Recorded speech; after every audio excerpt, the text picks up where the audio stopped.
Olá, eu sou Paulo Gala. Nessa aula a gente vai discutir as diferenças entre desenvolvimento e crescimento. Dois temas que às vezes as pessoas confundem, né? Mas a gente vai ver que crescer é bem mais fácil do que se desenvolver, né? O crescimento econômico ele está associado a uma ideia de expansão, né, de uma economia ou de uma estrutura produtiva que já existe, né? Então a gente pode pensar de maneira grosseira que crescer é fazer mais do mesmo, né? Então naquela análise que a gente vê de contas nacionais, né, do que um país produz, né, do PIB, né, por exemplo, o PIB brasileiro é de mais ou menos 7 trilhões de reais. Né, parte disso é consumido, parte disso é investimento, né, que é a formação bruta de capital fixo, que são os gastos que os empresários fazem em máquinas, equipamentos, né, da produção que é consumida, parte são bens, né, e outra parte são serviços. Então, quando o PIB brasileiro cresce ou se expande, a gente tem um aumento de tudo que é produzido. Né? No desenvolvimento econômico, há uma mudança no que é produzido. Né? Essa é a diferença fundamental entre crescimento e desenvolvimento econômico. Né? Quando a gente olha os países ricos, hoje a gente vê que eles foram passando por uma transformação no sentido de que o que eles foram produzindo ao longo do tempo foi mudando. Né? E essa transformação que os economistas chamam de transformação estrutural, é o que produziu o desenvolvimento econômico desses países. Né? Então, uma primeira lição importante aqui dessa aula é que expandir uma estrutura produtiva é diferente de transformar uma estrutura produtiva. Né? O crescimento do PIB é simplesmente fazer mais do mesmo em quantidades maiores, em volumes maiores. Enquanto que o desenvolvimento econômico é mudar as atividades, mudar o que se faz na direção de fazer coisas mais nobres, coisas mais sofisticadas, e eu já vou explicar o que é isso. Né? Quando a gente olha os países ricos e desenvolvidos, a gente vê que a qualidade de vida deles é muito maior. Né? Eles têm melhores índices de educação, de saúde, menor desigualdade de renda, maior preservação do meio ambiente. Né? Então há uma diferença qualitativa entre desenvolvimento e crescimento. Né? É possível imaginar e observar ao longo do tempo casos de países que crescem muito, mas não caminham para uma melhor qualidade de vida, para uma sustentabilidade em termos de práticas ambientais ou para uma redução da desigualdade, por exemplo. Né? Então, tem uma diferença fundamental no que diz respeito à transformação também da qualidade de vida. Né? O processo de enriquecimento ou desenvolvimento ele é mais do que tudo um processo de aumento de qualidade de vida, de melhora de qualidade de vida, de melhora de oportunidades de trabalho, de melhoras de salários, de melhores rendimentos, né? E de maior produtividade. Né? É isso que é uma economia rica. Uma economia desenvolvida é aquela que é capaz de ofertar empregos de boa qualidade, que tem baixos níveis de desigualdade, que trata e cuida do meio ambiente de maneira sustentável, enquanto que apenas o crescimento econômico não produz isso. Né? Então, o maior desafio para os países mais pobres e emergentes, e claro que o Brasil aqui é um caso, enfim, perfeito para ilustrar isso, né? O grande desafio é transformar a estrutura produtiva, e daqui a pouco eu vou falar mais disso, no sentido de se criar desenvolvimento econômico, né? No sentido de se criar possibilidades e oportunidades, né?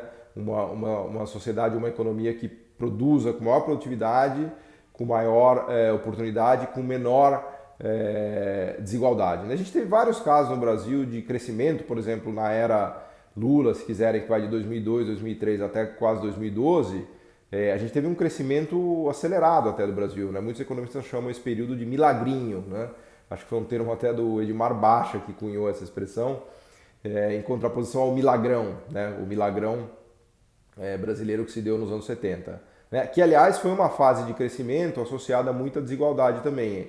Ali a gente não conseguiu promover a transformação necessária para reduzir a desigualdade da economia brasileira. A gente deu passos, né, nesse sentido, na medida em que começou a se produzir no Brasil uma mudança estrutural no sentido de industrialização, de sofisticação produtiva, mas passos ainda muito incipientes. Né? O Brasil termina os 70, início dos 80 com níveis de desigualdade muito elevados.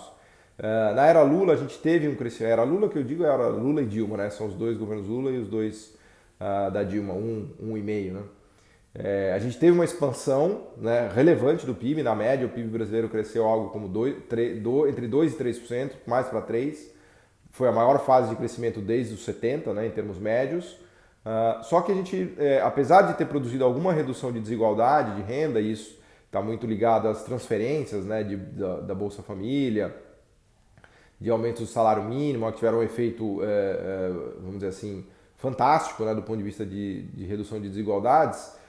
Só que apesar disso, essa fase de expansão da economia brasileira não foi caracterizada por uma fase de transformação estrutural, né, no sentido de buscar maiores níveis de desenvolvimento. Por quê? Porque a estrutura brasileira regrediu nesse período, né? Especialmente quando a gente olha a parte industrial do Brasil, a gente vê que a participação da indústria no PIB brasileiro foi caindo ali depois de 2007, 2008. Esse é um processo que já vem desde os 90, que os economistas chamam de desindustrialização, mas ali na era Lula ele começou a se agravar, especialmente a partir de 2006, 2007, porque a nossa taxa de câmbio ficou muito valorizada, o real veio para, em relação ao dólar, veio para 1,50, isso prejudicou demais a nossa produção industrial, né? Isso veio, obviamente, junto com aquele boom de commodities, né? O preço das commodities aumentou muito, e isso acabou tendo como consequência uma apreciação da moeda brasileira. É verdade que ajudou a controlar a inflação, o Banco Central pode cortar um pouco a taxa de juros por conta disso, então tem o lado bom, né?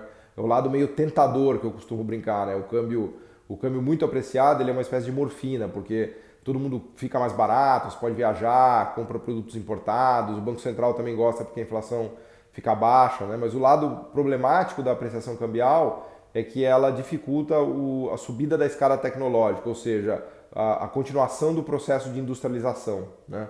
Quando o câmbio está muito apreciado, as empresas domésticas em geral não conseguem competir com as empresas estrangeiras, então começam a perder espaço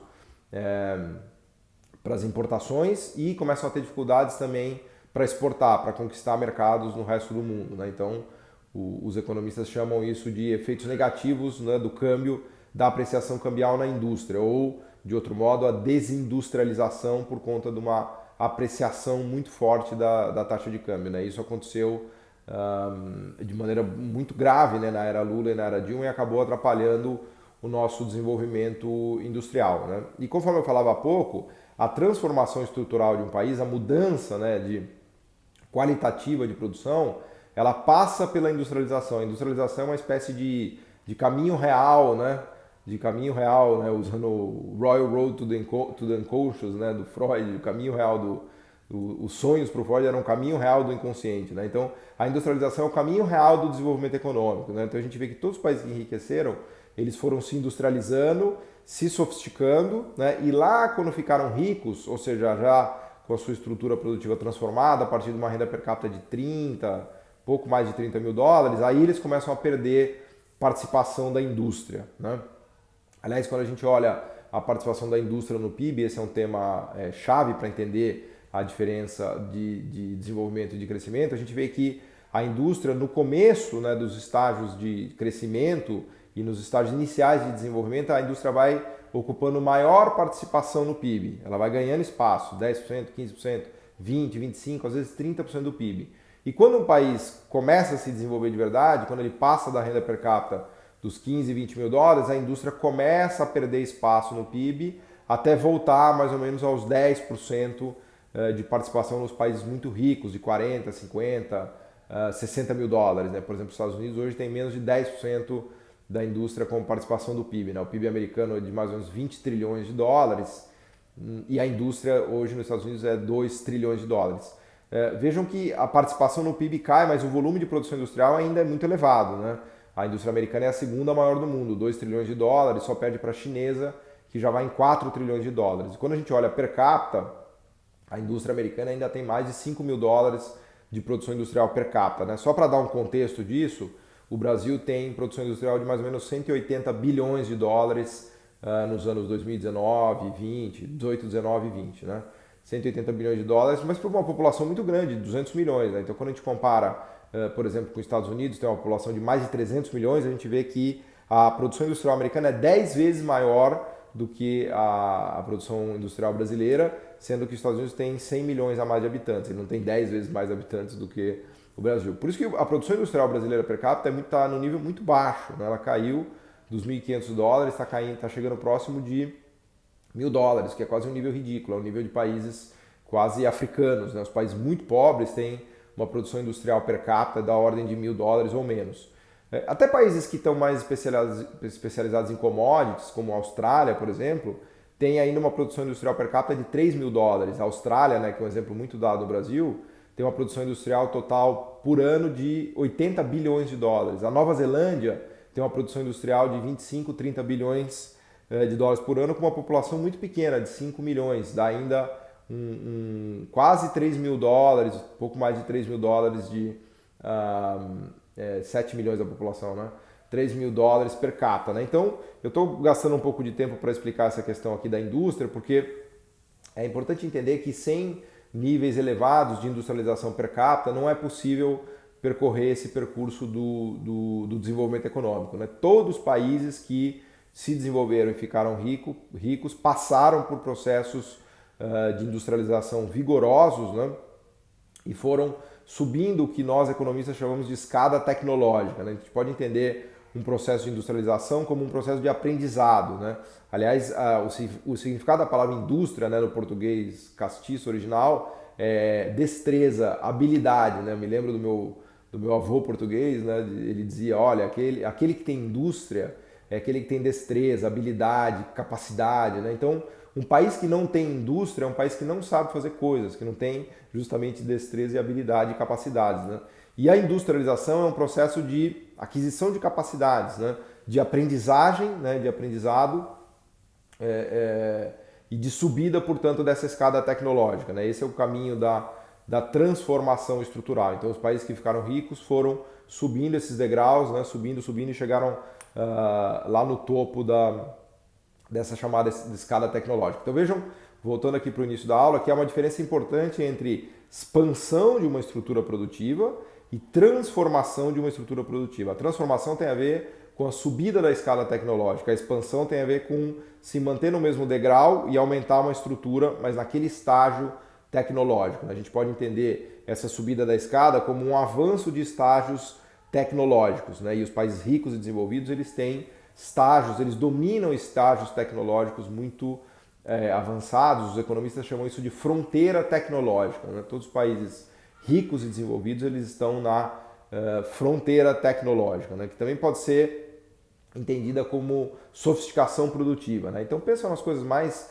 incríveis que tem hoje em dia: Boeing, Airbus, satélites, semicondutores, os smartphones, a maquinaria super sofisticada, né? Quando a gente pensa nos países que fazem isso, Suíça, Suécia, Alemanha, Estados Unidos, Japão, a Coreia, né? O caso suíço é incrível. A Suíça tem uma manufatura per capita de $10.000 por ano, né? As pessoas acham que Suíça é só relógio cuco, vaquinha, queijo, banco. Não.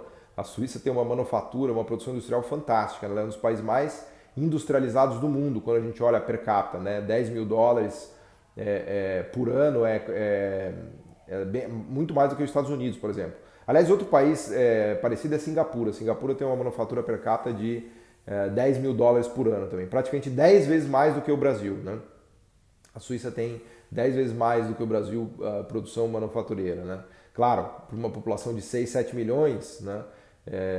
Eles produzem, sei lá, agora tenho que fazer a conta de cabeça aí, mas deve dar uns 80 bi de dólares, né? Só que 80 bi de dólares de bens super sofisticados, né? De maquinário, químicas, lembra dos fármacos, né? De uma Pfizer da vida, de uma Causais, da mecânica de precisão, da maquinaria suíça, relógios, né? A tradição dos relógios, né? Até hoje, porque o relógio tem uma micro precisão ali que é fantástica, né? Que obviamente se desdobra para o que a gente chama de mecânica de precisão, né? Então, a Suíça é um belo exemplo, né? De um país super rico, super desenvolvido, com preocupações ambientais e sustentabilidade ambiental muito importante, uma desigualdade de renda baixa, né? A Suíça é um exemplo assim quase que arquetipal, né? De um país desenvolvido. Ou Suécia também.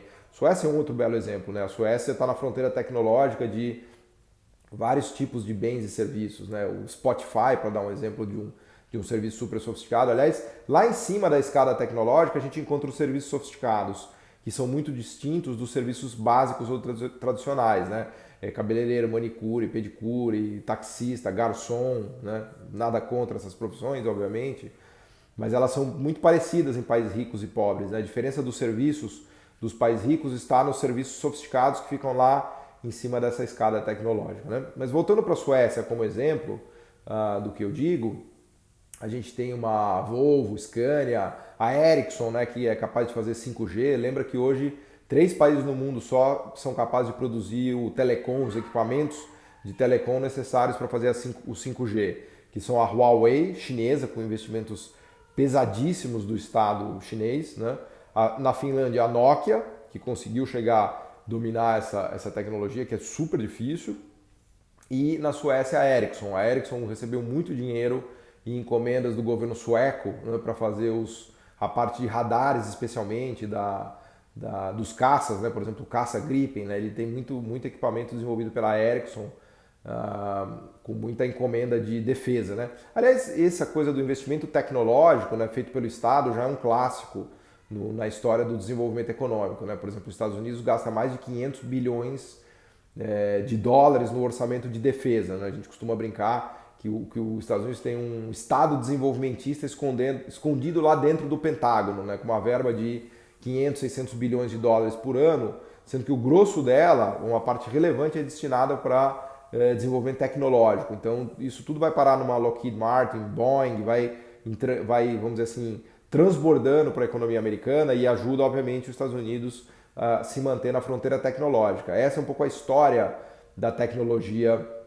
americana, né? Aliás, a NASA é um belo exemplo disso, né? O projeto Apollo chegou a receber quase 4% do PIB americano no início dos anos 60 e a quantidade de tecnologias que veio daí é incrível, né? Transbordou para as coisas mais simplistas que a gente tem hoje em dia que você não imagina. Por exemplo, papinha de bebê veio da comida do astronauta, os tênis, o Nike, né? Aquele solado dos calçados dos tênis veio das botas dos astronautas, o óculos Ray-Ban que eles desenvolveram para não refletir por conta da Lua, a ausência de atmosfera, né? Os raios de sol entravam de um jeito muito forte, tecidos de vários tipos, né? Então, assim, houve uma explosão tecnológica nos anos 60, muito patrocinada pelo governo americano. Até mesmo a IBM, se quiserem, a coisa dos bombardeios da Segunda Guerra, enfim, tem uma longa história Esse é um capítulo interessante que os economistas exploram muito, né, da história tecnológica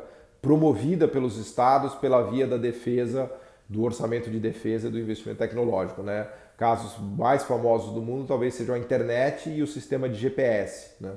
A internet é um sistema que foi de protocolos de comunicação que foi desenvolvido pelo exército americano na época da Guerra Fria para tentar desenvolver meios de comunicação mais eficientes, né, e disposição das bases para evitar possíveis ataques na Guerra Fria, né? Vejam de onde vem a internet. O GPS, desenvolvido pela Marinha Americana para poder controlar o posicionamento, né, de navios no planeta Terra inteiro, né? Até uma referência que eu deixo aqui, que é da Mariana Mazzucato, que tem um livro incrível, que é o Estado Empreendedor. Ela conta bem essas histórias, né, que eu estou mencionando. E isso tem a ver com os países que são desenvolvidos, que estão na fronteira tecnológica, né? Esses países que têm a melhor qualidade de vida, a menor desigualdade, maior preocupação e capacidade de ter um meio ambiente sustentado, melhores índices de educação, qualidade de saúde e assim por diante, eles têm o domínio tecnológico, eles estão na fronteira tecnológica. Não há como ser desenvolvido sem estar na fronteira tecnológica, né? Obviamente que não em todas as tecnologias, mas em algumas tecnologias, né, que vão permitir o país e as empresas serem muito produtivos, pagarem salários muito altos, né? E a partir disso elevar a qualidade de vida das pessoas. Mas eu mencionava a internet e o GPS, né, que constitui o coração dos smartphones, né? Então, nesse livro da Mariana Mazzucato, que é o Estado Empreendedor, ela conta todas essas histórias que eu estou contando aqui em mais detalhe, mas ela destaca a história do iPhone, né? Aliás, o iPhone é curioso, porque a Apple nasceu no Vale do Silício também com dinheiro do governo americano, com aqueles fundos de investimentos a fundo perdido com patrocínio do governo americano, né? Então a história da Apple é interessante, porque ela nasceu com a ajuda do dinheiro público americano, claro, toda a genialidade do Steve Jobs, né, que a gente já conhece a história, com os altos e baixos, idas e vindas, e o coroamento, né, da Apple virou uma empresa de $1 trilhão, né,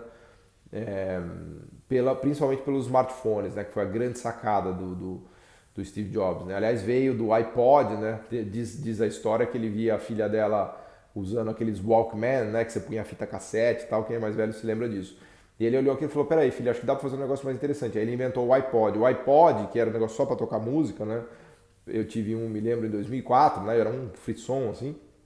Ele, na verdade, é uma cópia do Walkman da Sony, de uma maneira muito mais inteligente, né? E daí haviam já, vamos dizer assim, tecnologias e equipamentos suficientes para se construir um smartphone que viria a ser o iPhone. A rigor, o Steve Jobs tentou fazer isso nos anos 90, só que ele quebrou a cara, né, com aquele Newton. O Newton, que é um aparelhinho que ele bolou, que era já, vamos dizer assim, um smartphone, o primeiro smartphone, né, ele não parou de pé porque não tinha internet, não tinha GPS, ele foi meio que um fiasco, né, aliás, ajudou ele a quebrar antes dele voltar para a Apple.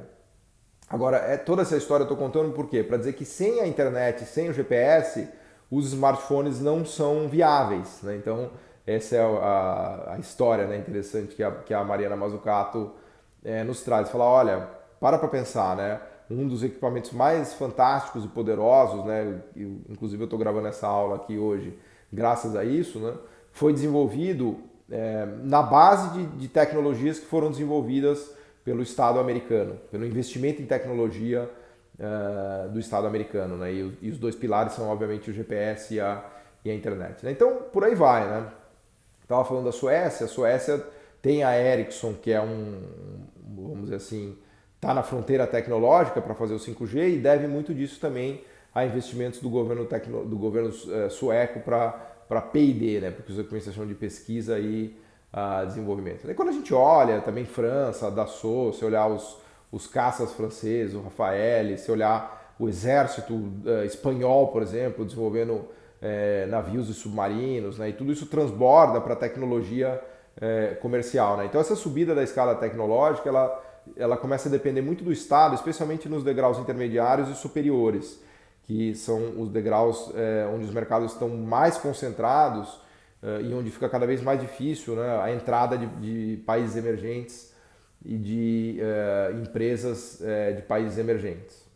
Então, subir essa escada tecnológica é uma maneira fácil, né, uma metáfora interessante para se entender o que é o desenvolvimento econômico, né?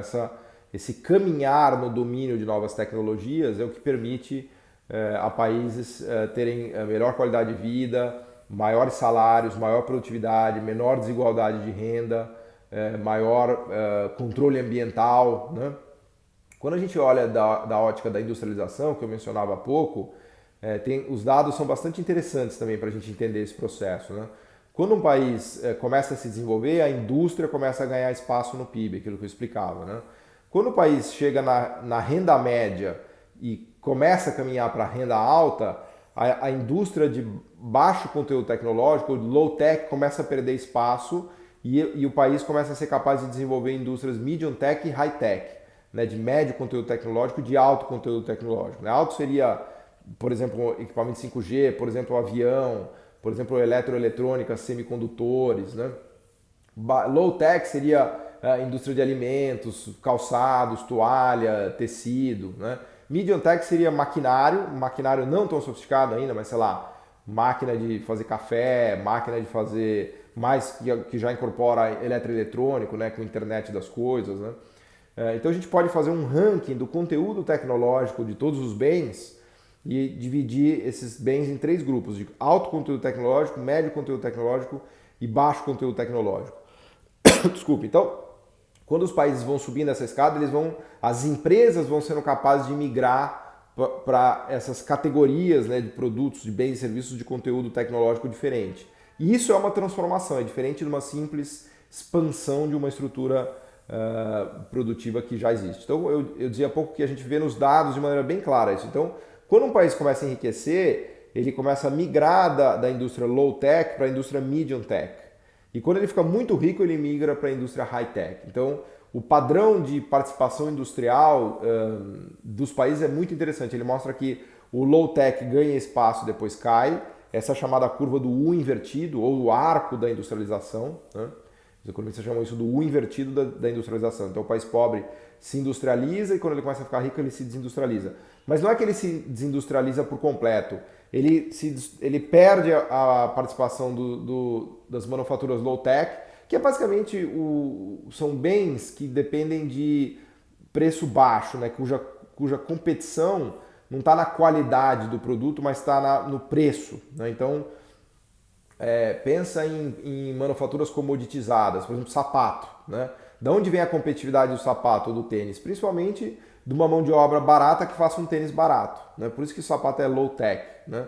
Então, conforme um país vai ficando rico e os salários vão subindo, começa a ficar muito caro fazer sapato. Então, é difícil você ver fazer sapato, a não ser que seja moda, né? Que aí é um sapato caríssimo, que tem um super valor agregado. Mas se você pegar um tênis, né, comum, você não vai achar tênis sendo feito na Suíça, na Suécia ou na Alemanha, porque os salários são tão elevados nesse país que não rentabiliza, não justifica se produzir sapatos, né, ou tênis comoditizados nesse país. Então, essas indústrias vão ficando inviáveis na medida em que os salários sobem muito e elas vão sendo transferidas para países com mão de obra mais barata. E a mão de obra do país que está enriquecendo ela vai sendo transferida para indústrias de médio conteúdo tecnológico ou de alto conteúdo tecnológico.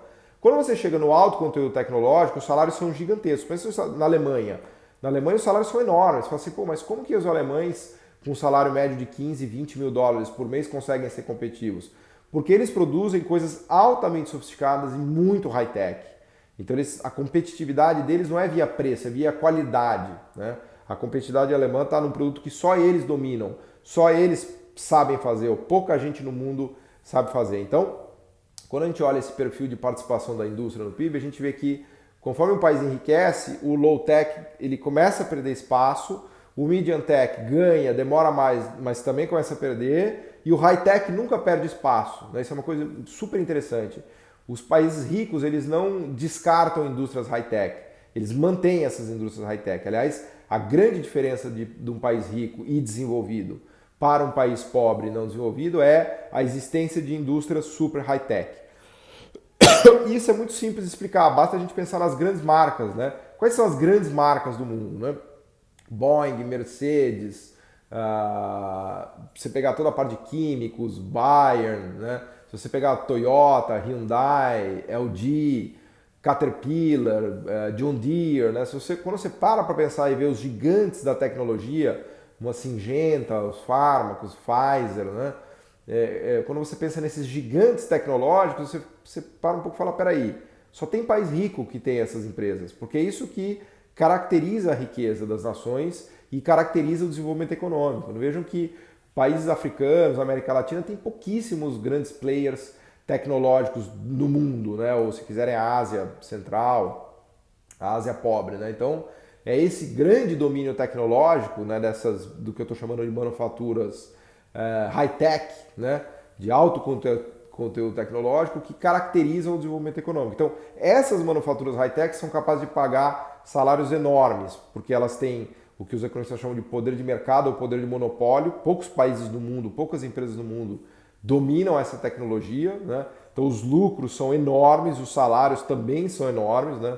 Isso produz toda uma cadeia de engenharia também muito importante, porque são empresas capazes de fazer coisas com um nível de capital humano enorme, precisa de muita gente capacitada, muita engenharia, você precisa de clusters de empresas super high-tech, não só a empresa final, né, mas todo o cluster produtivo, a cadeia de fornecedores daquele bem, ela também é super qualificada e também paga altos salários, né, e isso também produz uma desigualdade de renda baixa. Então, é esse caminhar na escala tecnológica que promove o desenvolvimento econômico. As ferramentas de política industrial, elas ajudam as empresas domésticas a competir com esses gigantes mundiais. Né? Então, por exemplo, compras governamentais, né? Algo que direciona demanda para empresas nacionais que estão tentando desenvolver tecnologias e desenvolver produtos, por exemplo, para competir com as gigantes mundiais. Né? A tarifa também é um negócio que aumenta o custo temporário de importações para que empresas domésticas possam aprender a fazer isso. Agora, é claro que todas essas políticas têm custo, né? A política industrial ou a ação do governo não vem sem custo, porque um país poderia simplesmente importar mais barato todos esses produtos, né? Ou o governo poderia comprar no mercado mundial coisas mais baratas, né?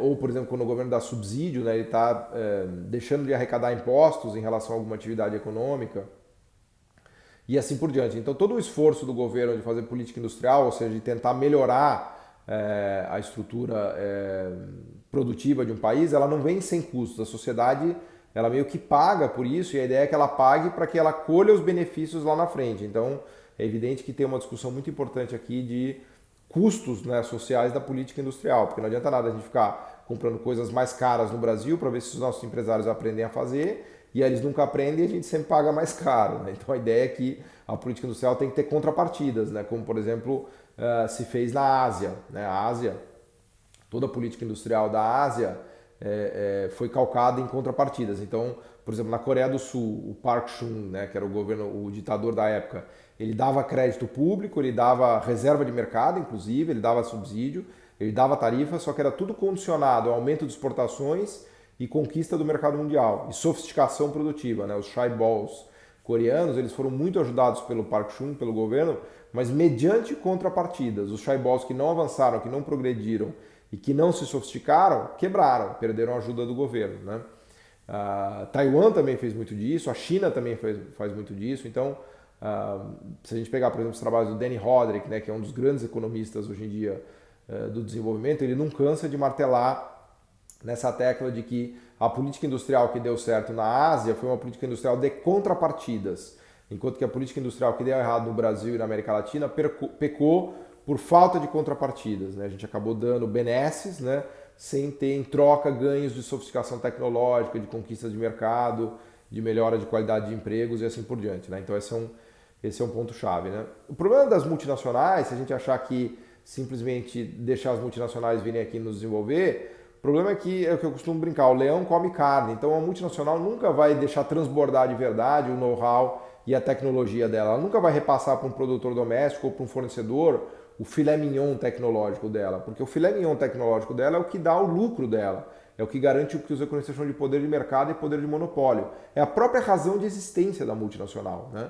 Então a multinacional ela vem para um país emergente para produzir mais perto do mercado consumidor, porque o custo de transporte justifica, para usar um pouco de mão de obra barata, mas ela não vai desenvolver, né? Ela vai promover alguma transformação ali no sentido de que você pode imaginar que a gente vem de atividades muito simples, né, de subsistência, de alguma agricultura simplista, e essas pessoas passaram a ser empregadas numa subsidiária da multinacional. Mas para por aí, porque toda a evolução tecnológica ficará na matriz, ficará na Alemanha, na Suíça, na Suécia, no Japão e nos Estados Unidos. Então não há transferência tecnológica de verdade de uma multinacional para um país. A tecnologia fica lá, na matriz. A gente tem caixas pretas que vêm para os países, porque é mais barato você montar em cima dessa caixa preta, você monta coisas, né?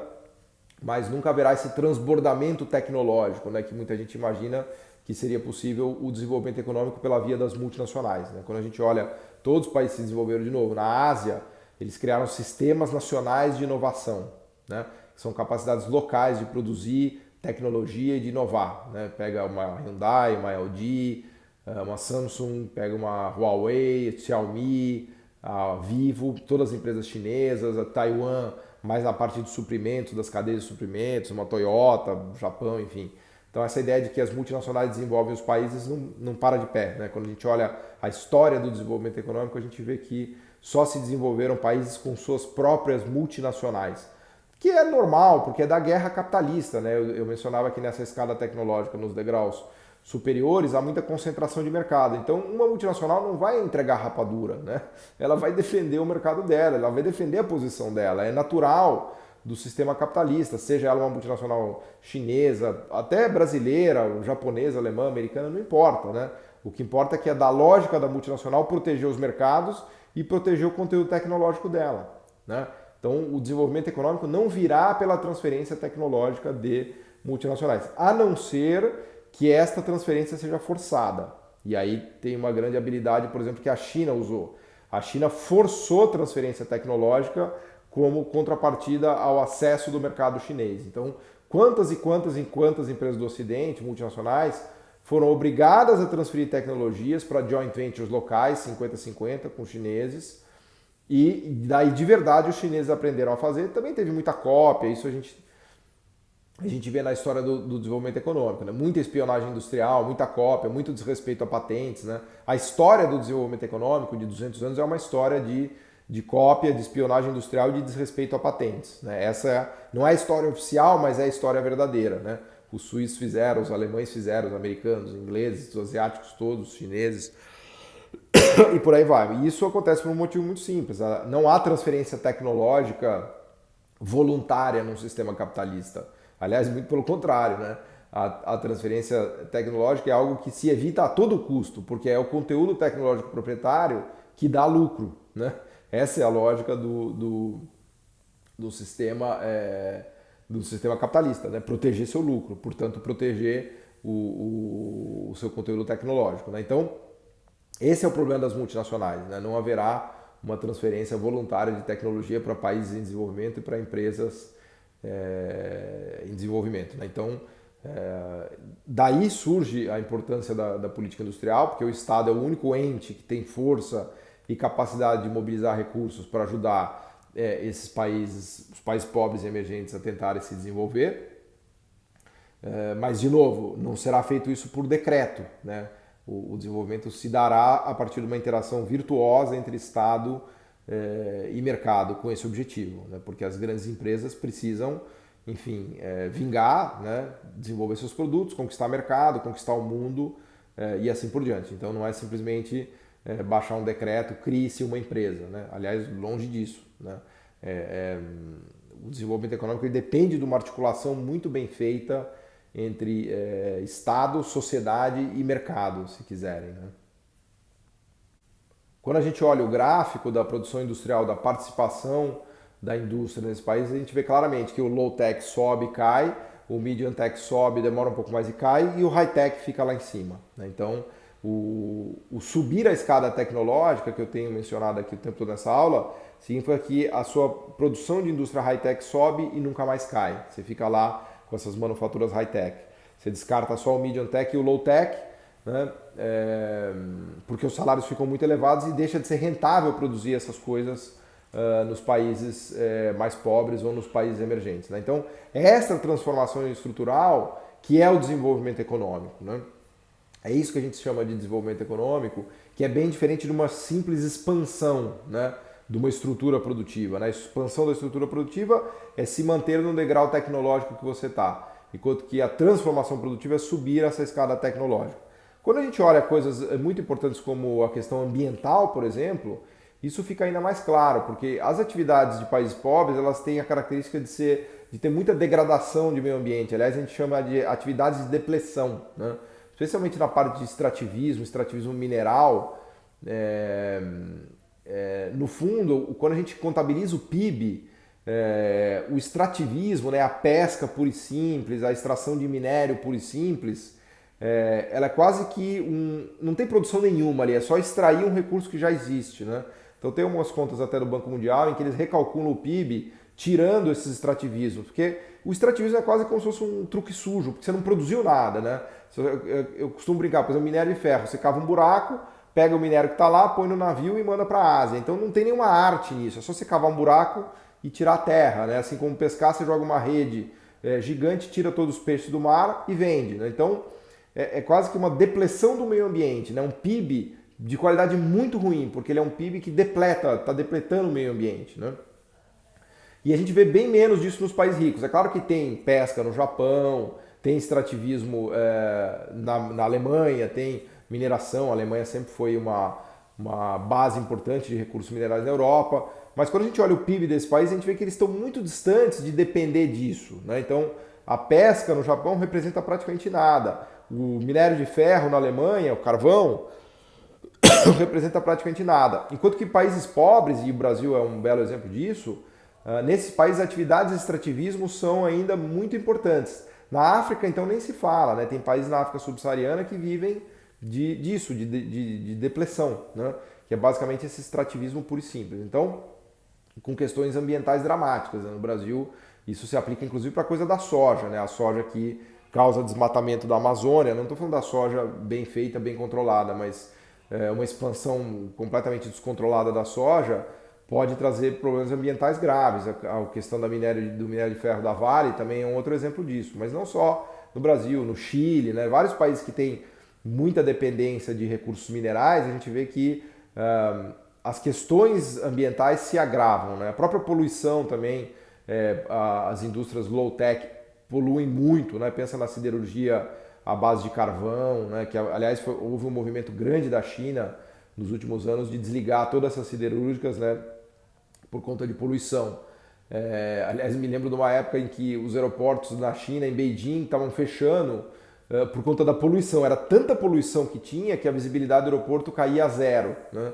Então era uma coisa que me chamou a atenção na época. Imagina você ter que fechar um aeroporto porque a poluição zerou a visibilidade, né? O avião não consegue nem pousar nem levantar voo de tanta poluição que tinha, né? Então era normal os chineses andarem com as máscaras, né? Agora em período de Covid todo mundo anda, mas na China isso era relativamente normal, nas cidades que tinham muito poluídas, né?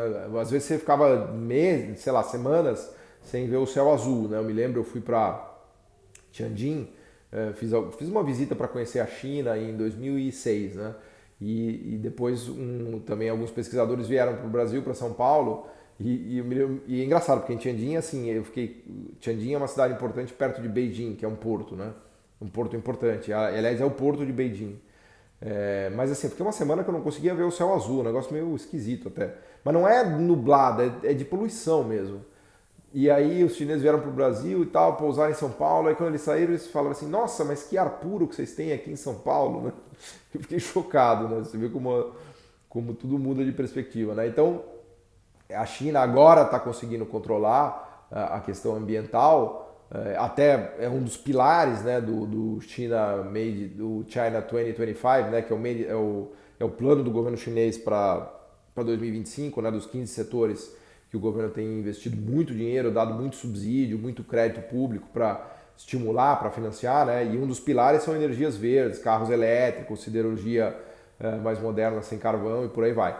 Então, por que eu estou contando essa história do meio ambiente? Porque nos países muito pobres, onde há dependência ainda muito forte de atividades extrativas ou extrativistas, os danos ambientais são muito maiores, inclusive indústrias low-tech poluidoras, né? Os danos ambientais são muito maiores do que nas atividades medium-tech e high-tech. Então, os países ricos, eles inclusive transferiram as atividades poluidoras para fora de seus países, né? Que são essas atividades de baixo conteúdo tecnológico. Então, quando a gente olha hoje a qualidade do meio ambiente nos países ricos, ela é muito melhor do que nos países pobres. É claro que tem um efeito sistêmico, né, que a gente está, obviamente, dentro do planeta Terra, então tem coisas que não dá para fugir, né?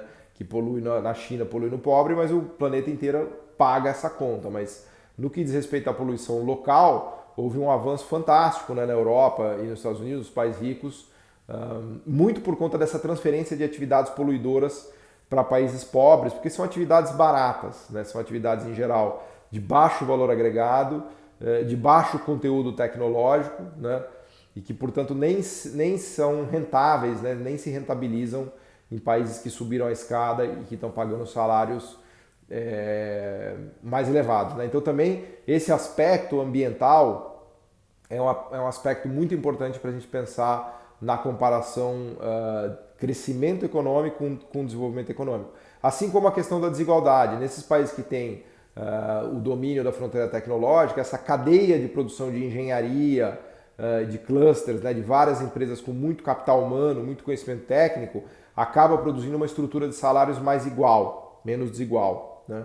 Esses países eles têm muitos empregos de qualidade, de muita produtividade, com muito capital humano e conteúdo tecnológico. Isso permite pagar altos salários, né? Enquanto que os países pobres eles não têm essas empresas, né? Não têm esses empregos.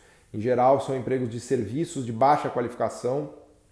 Até brinco que é a economia da padoca, né? São empregos que não têm produtividade, não têm conteúdo tecnológico, não têm capital humano, né? Então, de novo, motorista de táxi, garçom, manicure, pedicure, cabeleireiro, e assim por diante. É claro que essas profissões também existem nos países ricos. Só que nos países ricos essas profissões têm salários muito maiores. Por quê? Porque o que puxa o salário desses países são as indústrias high-tech. Então as indústrias high-tech pagam salários tão altos que elas acabam puxando o salário também dessas atividades mais simplistas.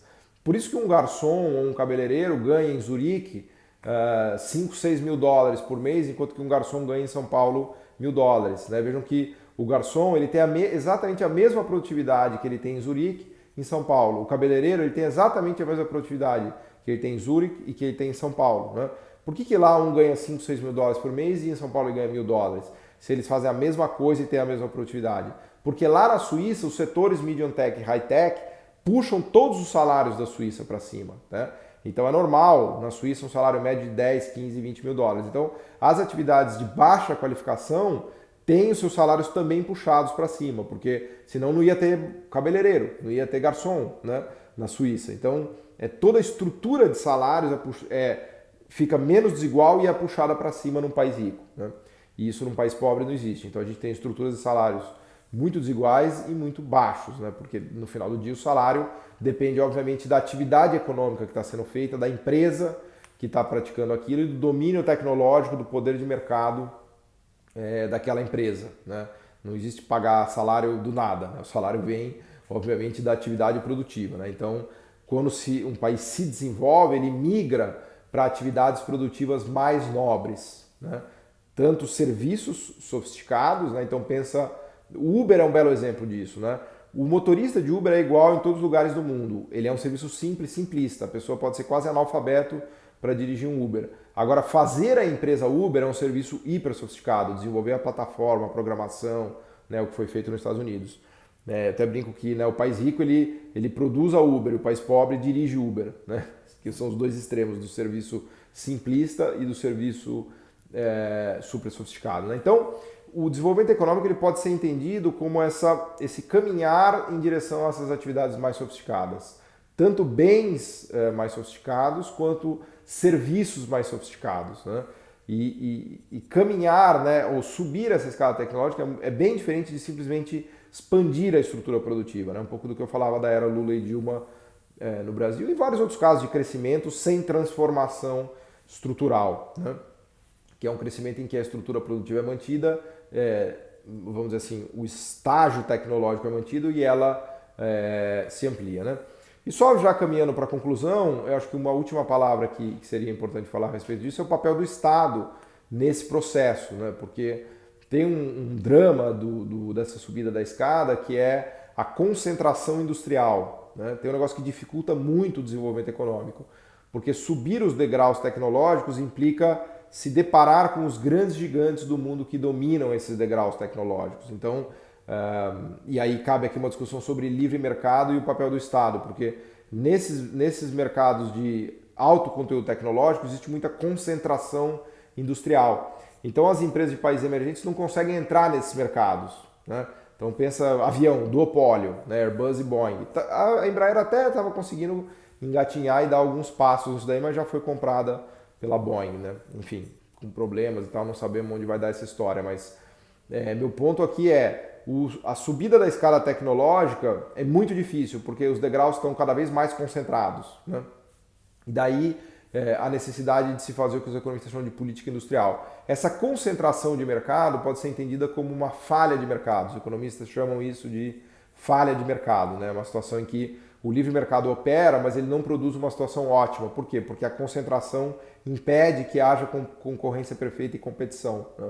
Os incumbentes que já estão lá, que são essas empresas que dominam, em geral são 3, 4, 5, não mais do que 6 empresas que dominam esses grandes mercados tecnológicos. Você pode olhar para qualquer setor, de fármacos, de maquinário, químicos em geral, mecânica de precisão, você sempre vai achar meia dúzia. Tem um suíço, sueco, americano, alemão, coreano, japonês e agora o chinês. Né? Tem sempre 5 ou 6 caras que mandam nesse mercado no mundo. Né? Eu estou falando dos mercados que são filé mignon tecnológico. Então é muito difícil para as empresas de países pobres e emergentes entrarem nesses mercados, né? Porque eles estão justamente concentrados. Os economistas estudam isso na chamada organização industrial, OI. Né? E aí cabe sim um papel do Estado para tentar ajudar as empresas, né, a subir essa escala tecnológica. Os economistas chamam de política industrial. São medidas como subsídios à inovação tecnológica, tarifas temporárias para que haja tempo para que as empresas domésticas aprendam a fazer, né, e depois possam brigar com esses gigantes, compras governamentais, conteúdo nacional, todo esse rol E é verdade que a gente usou muito disso no Brasil e não deu certo, mas em outros lugares deu, na China deu certo, na Coreia deu, Taiwan deu, no Japão deu, né? A questão é que no Brasil a gente não usou direito, né? Mas todo esse rol de política industrial é fundamental para países pobres e emergentes subirem a escada, né? Todo mundo que se desenvolveu usou. Até lá atrás, se você pegar a história da Inglaterra, né? Os reis ingleses proibiram a exportação de lã bruta para o continente para tentar bater os holandeses, né? Eles queriam proibir e conseguiram proibir a exportação de lã que abastecia a indústria ali dos Países Baixos, né? Tarifas de todo tipo. A Inglaterra foi um país super protecionista até os 1800, né? Em 1800 ela virou potência industrial e aí começou a vender essa ideia de que o liberalismo é bom para todo mundo. Aliás, mesmo se aplica aos Estados Unidos. Os Estados Unidos foi um país extremamente protecionista no século XIX.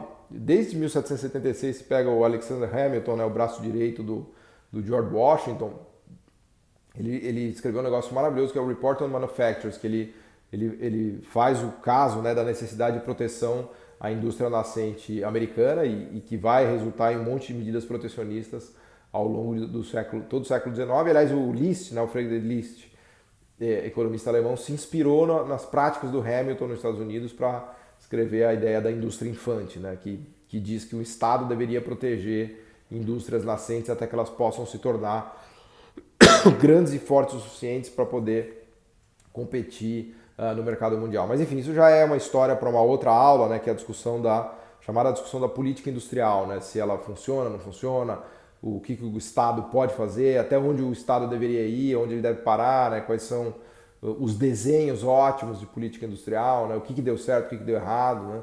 É importante dizer que a maioria dos países tentou fazer política industrial e subir a escada tecnológica para tentar se desenvolver, não conseguiu, né? Citaria toda a América Latina, Argentina, Brasil, um pouquinho o Chile deu certo, mas ainda com muita desigualdade, longe de ser um país desenvolvido de verdade, né? Basta ver aí os protestos recentemente. Colômbia, Peru, né? Não conseguiram a África do Sul também, muitos países africanos e da Ásia do Sul também. Os casos de sucesso são a Coreia do Sul, certamente, Taiwan, China mais recentemente, alguns casos interessantes, Israel, Irlanda, Hungria, são países que conseguiram, Singapura, né, que conseguiram avançar e viraram países ricos com renda per capita acima de 30 mil dólares e, portanto, se tornaram países desenvolvidos. Né? Então, já concluindo, existe uma grande diferença entre desenvolvimento econômico e crescimento econômico. Né? Isso que eu procurei explicar nessa aula, né? Que crescer é simplesmente expandir, né? Enquanto que desenvolver é transformar. Né? O desenvolvimento econômico é uma grande transformação produtiva, estrutural, social, socioeconômica, né?